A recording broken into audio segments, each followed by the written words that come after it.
আমরা অত্যন্ত দুঃখজনক হলে সেটা লক্ষ্য করলাম। তার একদিকে ঘোষণা দিলেন দোয়া মোনাজাতের মাধ্যমে তাদের বিজয় উৎসব পালিত হবে, কিন্তু আমরা দেখতে পেলাম যে দোয়া মোনাজাতের পরিবর্তে অন্যের বাড়িতে জানাজা পড়ানোর মাধ্যমে তিনি তার বিজয় উৎসবের সূচনা করেছেন।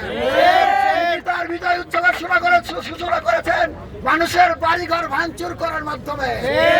তিনি তার বিজয় উৎসব শুরু করেছেন মানুষের দোকানপাটে ব্যবসা প্রতিষ্ঠানে আগুন ধরানোর মাধ্যমে। প্রিয় উপস্থিতি, যে জুলাই শহীদের রক্তের উপর দাঁড়িয়ে আমরা একটি নির্বাচন পেয়েছি, যেই ফ্যাসিবাদকে মুক্ত করে আমরা একটি নতুন বাংলাদেশ পেয়েছিলাম, আশা করেছিলাম সেই বাংলাদেশে একটি ইনসাফের বাংলাদেশ প্রতিষ্ঠিত হবে, কিন্তু আমরা আবারও বাংলাদেশের ফ্যাসিবাদের পদধ্বনি শুনতে পাচ্ছি। আমি তারেক রহমানকে আহ্বান জানাবো, আপনি ফ্যাসিবাদ হয়ে উঠতে পারবেন না, আপনি ফ্যাসিবাদ হয়ে উঠবেন না, আপনাকে ফ্যাসিবাদ হয়ে উঠতে দেওয়া হবে না। আপনি যদি ফ্যাসিবাদী হয়ে ওঠার চেষ্টা করেন, হয়ে ওঠার চিন্তা করেন, ছাত্র জনতা খুনি